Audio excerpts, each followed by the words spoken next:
1 Korintus pasal 9. Hak dan kewajiban rasul. Bukankah aku rasul? Bukankah aku orang bebas? Bukankah aku telah melihat Yesus Tuhan kita? Bukankah kamu adalah buah pekerjaanku dalam Tuhan? Sekalipun bagi orang lain aku bukanlah rasul, tetapi bagi kamu aku adalah rasul. Sebab hidupmu dalam Tuhan adalah meterai dari kerasulanku. Inilah pembelaanku terhadap mereka yang mengkritik aku. Tidakkah kami mempunyai hak untuk makan dan minum? Tidakkah kami mempunyai hak untuk membawa seorang istri Kristen dalam perjalanan kami, seperti yang dilakukan rasul-rasul lain dan saudara-saudara Tuhan dan Kefas? Atau hanya aku dan Barnabas sajakah yang tidak mempunyai hak untuk dibebaskan dari pekerjaan tangan? Siapakah yang pernah turut dalam peperangan atas biayanya sendiri? Siapakah yang menanami kebun anggur dan tidak memakan buahnya? Atau siapakah yang mengembalakan kawanan domba dan yang tidak minum susu domba itu? Apa yang kukatakan ini bukanlah hanya pikiran manusia saja. Bukankah hukum Taurat juga berkata-kata demikian? Sebab dalam hukum Musa ada tertulis, janganlah engkau memberangus mulut lembu yang sedang mengirik. Lembukah yang Allah perhatikan? Atau kitakah yang ia maksudkan? Ya, untuk kitalah hal ini ditulis, yaitu pembajak harus membajak dalam pengharapan, dan pengirik harus mengirik dalam pengharapan untuk memperoleh bagiannya. Jadi, jika kami telah menaburkan benih rohani bagi kamu, berlebih-lebihankah kalau kami menuai hasil duniawi daripada kamu? Kalau orang lain mempunyai hak untuk mengharapkan hal itu daripada kamu, bukankah kami mempunyai hak yang lebih besar? Tetapi kami tidak mempergunakan hak itu. Sebaliknya, kami menanggung segala sesuatu supaya jangan kami mengadakan rintangan bagi pemberitaan Injil Kristus. Tidak tahukah kamu bahwa mereka yang melayani dalam tempat kudus mendapat penghidupannya dari tempat kudus itu, dan bahwa mereka yang melayani mezbah mendapat bahagian mereka dari mezbah itu. Demikian pula Tuhan telah menetapkan bahwa mereka yang memberitakan Injil harus hidup dari pemberitaan Injil itu. Tetapi aku tidak pernah mempergunakan satu pun dari hak-hak itu. Aku tidak menulis semuanya ini supaya aku pun diperlakukan juga demikian. Sebab aku lebih suka mati daripada sungguh kemegahanku tidak dapat ditiadakan siapapun juga. Karena jika aku memberitakan Injil, aku tidak mempunyai alasan untuk memegahkan diri. Sebab itu adalah keharusan bagiku.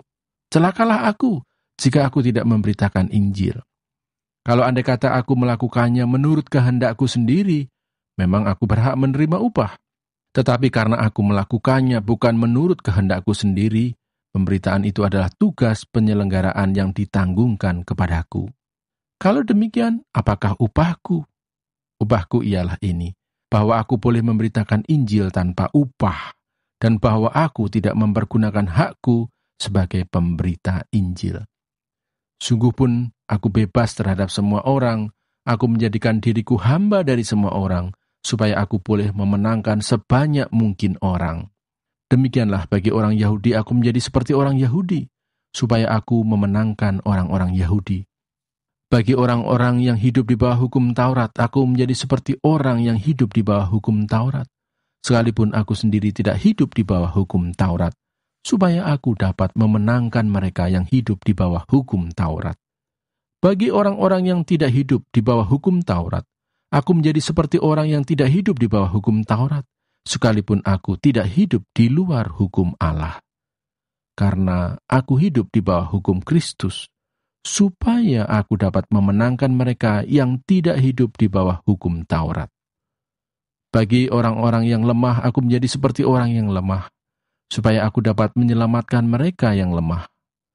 Bagi semua orang, aku telah menjadi segala-galanya, supaya aku sedapat mungkin memenangkan beberapa orang dari antara mereka. Segala sesuatu ini aku lakukan karena Injil, supaya aku mendapat bagian dalamnya. Tidak tahukah kamu bahwa dalam gelanggang pertandingan semua peserta turut berlari, tetapi bahwa hanya satu orang saja yang mendapat hadiah. Karena itu larilah begitu rupa, sehingga kamu memperolehnya. Tiap-tiap orang yang turut mengambil bagian dalam pertandingan, menguasai dirinya dalam segala hal. Mereka berbuat demikian untuk memperoleh suatu mahkota yang fana, tetapi kita untuk memperoleh suatu mahkota yang abadi.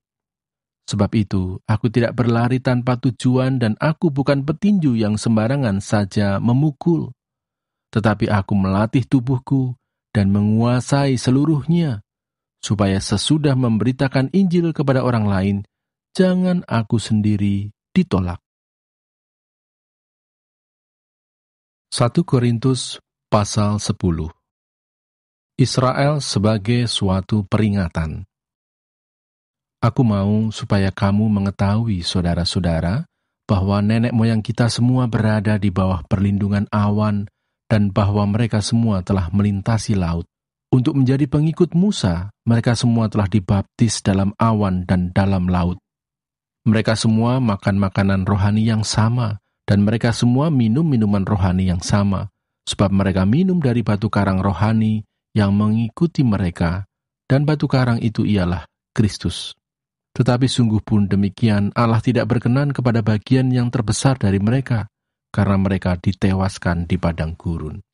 Semuanya ini telah terjadi sebagai contoh bagi kita untuk memperingatkan kita, supaya jangan kita menginginkan hal-hal yang jahat seperti yang telah mereka perbuat, dan supaya jangan kita menjadi penyembah-penyembah berhala, sama seperti beberapa orang dari mereka, seperti ada tertulis, maka duduklah bangsa itu untuk makan dan minum, kemudian bangunlah mereka dan bersukaria. Janganlah kita melakukan percabulan, seperti yang dilakukan oleh beberapa orang dari mereka, sehingga pada satu hari telah tewas 23.000 orang. Dan janganlah kita mencobai Tuhan, seperti yang dilakukan oleh beberapa orang dari mereka, sehingga mereka mati dipagut ular. Dan janganlah bersungut-sungut, seperti yang dilakukan oleh beberapa orang dari mereka, sehingga mereka dibinasakan oleh malaikat maut. Semuanya ini telah menimpa mereka sebagai contoh dan dituliskan untuk menjadi peringatan bagi kita yang hidup pada waktu di mana zaman akhir telah tiba. Sebab itu siapa yang menyangka bahwa ia teguh berdiri, hati-hatilah supaya ia jangan jatuh. Pencobaan-pencobaan yang kamu alami ialah pencobaan-pencobaan biasa yang tidak melebihi kekuatan manusia. Sebab Allah setia dan karena itu ia tidak akan membiarkan kamu dicobai melampaui kekuatanmu. Pada waktu kamu dicobai, ia akan memberikan kepadamu jalan keluar, sehingga kamu dapat menanggungnya. Karena itu, saudara-saudaraku yang kekasih, jauhilah penyembahan berhala. Aku berbicara kepadamu sebagai orang-orang yang bijaksana. Pertimbangkanlah sendiri apa yang aku katakan. Bukankah cawan pengucapan syukur yang atasnya kita ucapkan syukur adalah persekutuan dengan darah Kristus? Bukankah roti yang kita pecah-pecahkan adalah persekutuan dengan tubuh Kristus? Karena roti adalah satu, maka kita, sekalipun banyak, adalah satu tubuh. Karena kita semua mendapat bagian dalam roti yang satu itu. Perhatikanlah bangsa Israel menurut daging. Bukankah mereka yang makan apa yang dipersembahkan mendapat bagian dalam pelayanan mezbah? Apakah yang kumaksudkan dengan perkataan itu? Bahwa persembahan berhala adalah sesuatu, atau bahwa berhala adalah sesuatu? Bukan. Apa yang kumaksudkan ialah bahwa persembahan mereka adalah persembahan kepada roh-roh jahat, bukan kepada Allah. Dan aku tidak mau bahwa kamu bersekutu dengan roh-roh jahat. Kamu tidak dapat minum dari cawan Tuhan dan juga dari cawan roh-roh jahat. Kamu tidak dapat mendapat bagian dalam perjamuan Tuhan dan juga dalam perjamuan roh-roh jahat. Atau maukah kita membangkitkan cemburu Tuhan? Apakah kita lebih kuat daripada Dia? Segala sesuatu diperbolehkan, benar, tetapi bukan segala sesuatu berguna. Segala sesuatu diperbolehkan, benar, tetapi bukan segala sesuatu membangun. jangan seorang pun yang mencari keuntungannya sendiri, tetapi hendaklah tiap-tiap orang mencari keuntungan orang lain. Kamu boleh makan segala sesuatu yang dijual di pasar daging tanpa mengadakan pemeriksaan karena keberatan-keberatan hati nurani. Karena bumi serta segala isinya adalah milik Tuhan. Kalau kamu diundang makan oleh seorang yang tidak percaya dan undangan itu kamu terima, makanlah apa saja yang dihidangkan kepadamu tanpa mengadakan pemeriksaan karena keberatan-keberatan hati nurani. Tetapi kalau seorang berkata kepadamu, itu persembahan berhala, janganlah engkau memakannya, oleh karena dia yang mengatakan hal itu kepadamu dan karena keberatan-keberatan hati nurani. Yang aku maksudkan dengan keberatan-keberatan bukanlah keberatan-keberatan hati nuranimu sendiri, tetapi keberatan-keberatan hati nurani orang lain itu. Mungkin ada orang yang berkata, mengapa kebebasanku harus ditentukan oleh keberatan-keberatan hati nurani orang lain? Kalau aku mengucap syukur atas apa yang aku turut memakannya, mengapa orang berkata jahat tentang aku karena makanan yang atasnya aku mengucap syukur? Aku menjawab, jika engkau makan atau jika engkau minum atau jika engkau melakukan sesuatu yang lain, lakukanlah semuanya itu untuk kemuliaan Allah.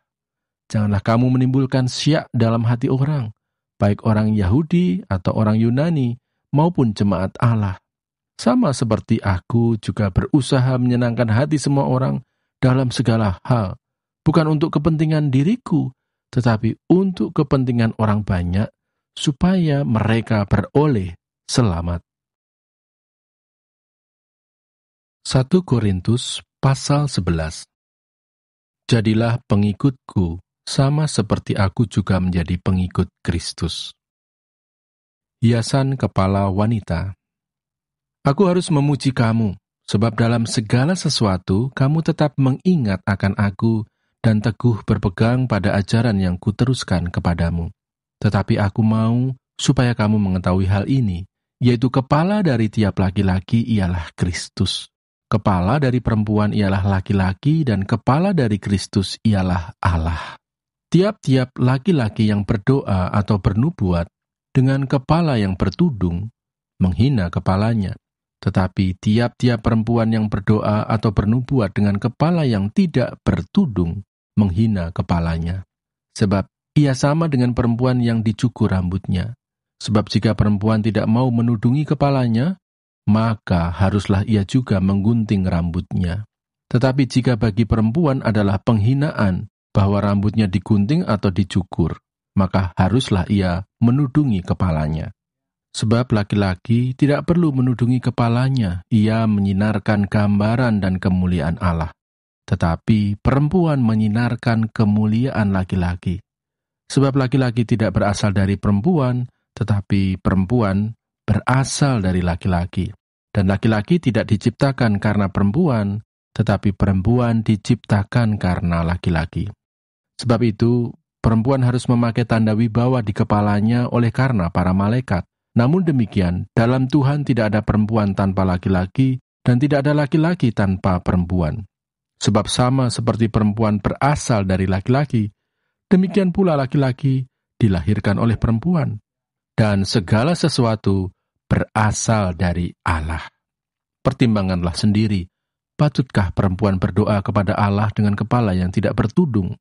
Bukankah alam sendiri menyatakan kepadamu bahwa adalah kehinaan bagi laki-laki jika ia berambut panjang, tetapi bahwa adalah kehormatan bagi perempuan jika ia berambut panjang, sebab rambut diberikan kepada perempuan untuk menjadi penudung.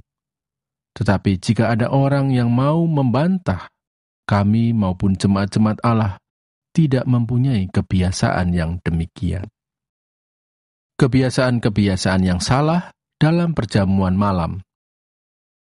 Dalam peraturan-peraturan yang berikut, aku tidak dapat memuji kamu, sebab pertemuan-pertemuanmu tidak mendatangkan kebaikan, tetapi mendatangkan keburukan. Sebab pertama-tama aku mendengar bahwa apabila kamu berkumpul sebagai jemaat, ada perpecahan di antara kamu, dan hal itu sedikit banyak aku percaya. Sebab di antara kamu harus ada perpecahan, supaya nyata nanti siapakah di antara kamu yang tahan uji. Apabila kamu berkumpul, kamu bukanlah berkumpul untuk makan perjamuan Tuhan. Sebab pada perjamuan itu, tiap-tiap orang memakan dahulu makanannya sendiri, sehingga yang seorang lapar dan yang lain mabuk. Apakah kamu tidak mempunyai rumah sendiri untuk makan dan minum? Atau maukah kamu menghinakan jemaat Allah dan memalukan orang-orang yang tidak mempunyai apa-apa? Apakah yang kukatakan kepada kamu? Memuji kamu? Dalam hal ini, aku tidak memuji. Sebab apa yang telah kuteruskan kepadamu, telah aku terima dari Tuhan, yaitu bahwa Tuhan Yesus, pada malam waktu ia diserahkan, mengambil roti, dan sesudah itu, ia mengucap syukur atasnya. Ia memecah-mecahkannya dan berkata, "Inilah tubuhku yang diserahkan bagi kamu. Perbuatlah ini menjadi peringatan akan aku." Demikian juga ia mengambil cawan sesudah makan, lalu berkata, "Cawan ini adalah perjanjian baru yang dimeteraikan oleh darahku. Perbuatlah ini setiap kali kamu meminumnya menjadi peringatan akan aku. Sebab setiap kali kamu makan roti ini dan minum cawan ini, kamu memberitakan kematian Tuhan sampai ia datang. Jadi barang siapa dengan cara yang tidak layak makan roti atau minum cawan Tuhan, ia berdosa terhadap tubuh dan darah Tuhan.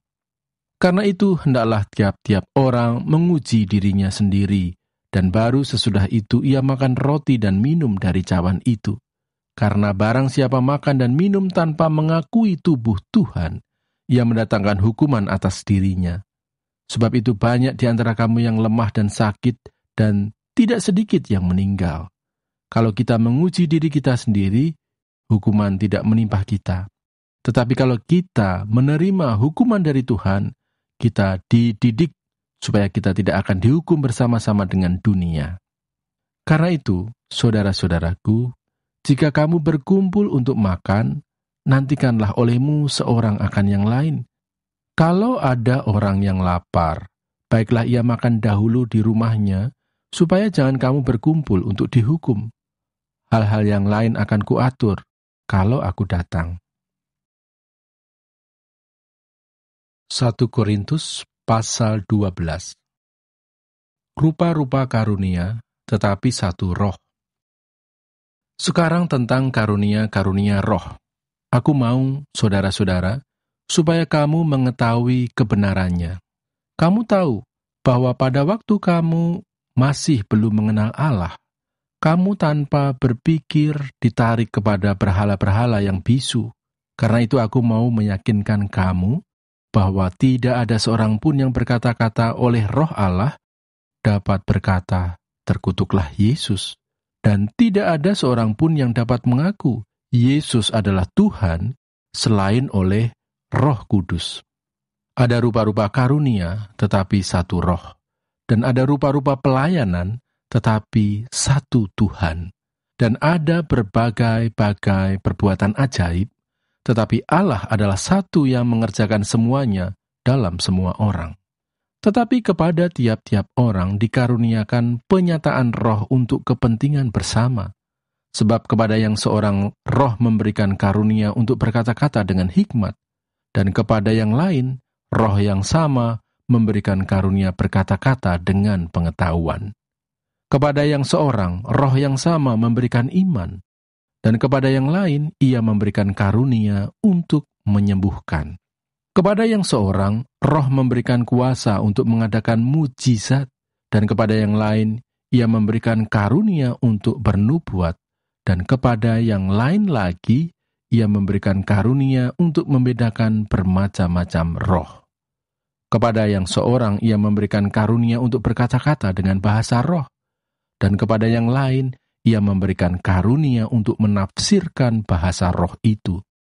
Tetapi semuanya ini dikerjakan oleh roh yang satu dan yang sama, yang memberikan karunia kepada tiap-tiap orang secara khusus, seperti yang dikehendakinya. Banyak anggota, tetapi satu tubuh. Karena sama seperti tubuh itu satu dan anggota-anggotanya banyak, dan segala anggota itu, sekalipun banyak, merupakan satu tubuh, Demikian pula Kristus. Sebab dalam satu roh kita semua, baik orang Yahudi maupun orang Yunani, baik budak maupun orang merdeka, telah dibaptis menjadi satu tubuh, dan kita semua diberi minum dari satu roh. Karena tubuh juga tidak terdiri dari satu anggota, tetapi atas banyak anggota. Andai kata kaki berkata, "Karena aku bukan tangan, aku tidak termasuk tubuh." Jadi benarkah ia tidak termasuk tubuh? Dan andai kata telinga berkata, "Karena aku bukan mata, aku tidak termasuk tubuh." Jadi benarkah ia tidak termasuk tubuh? Andai kata tubuh seluruhnya adalah mata, di manakah pendengaran? Andai kata seluruhnya adalah telinga, di manakah penciuman? Tetapi Allah telah memberikan kepada anggota masing-masing secara khusus suatu tempat pada tubuh seperti yang dikehendakinya. Andai kata semuanya adalah satu anggota, di manakah tubuh? Memang ada banyak anggota, tetapi hanya satu tubuh. Jadi mata tidak dapat berkata kepada tangan, "Aku tidak membutuhkan engkau." Dan kepala tidak dapat berkata kepada kaki, "Aku tidak membutuhkan engkau." Malahan, justru anggota-anggota tubuh yang nampaknya paling lemah, yang paling dibutuhkan. Dan kepada anggota-anggota tubuh yang menurut pemandangan kita kurang terhormat, kita berikan penghormatan khusus. Dan terhadap anggota-anggota kita yang tidak elok, kita berikan perhatian khusus. Hal itu tidak dibutuhkan oleh anggota-anggota kita yang elok. Allah telah menyusun tubuh kita begitu rupa, sehingga kepada anggota-anggota yang tidak mulia diberikan penghormatan khusus, supaya jangan terjadi perpecahan dalam tubuh, tetapi supaya anggota-anggota yang berbeda itu saling memperhatikan. Karena itu jika satu anggota menderita, semua anggota turut menderita. Jika satu anggota dihormati, semua anggota turut bersukacita. Kamu semua adalah tubuh Kristus, dan kamu masing-masing adalah anggotanya. Dan Allah telah menetapkan beberapa orang dalam jemaat, pertama sebagai rasul, kedua sebagai nabi, ketiga sebagai pengajar. Selanjutnya, mereka yang mendapat karunia untuk mengadakan mujizat, untuk menyembuhkan, untuk melayani, untuk memimpin, dan untuk berkata-kata dalam bahasa roh. Adakah mereka semua rasul atau nabi atau pengajar? Adakah mereka semua mendapat karunia untuk mengadakan mujizat, atau untuk menyembuhkan, atau untuk berkata-kata dalam bahasa roh, atau untuk menafsirkan bahasa roh? Jadi, berusahalah untuk memperoleh karunia-karunia yang paling utama, dan aku menunjukkan kepadamu jalan yang lebih utama lagi.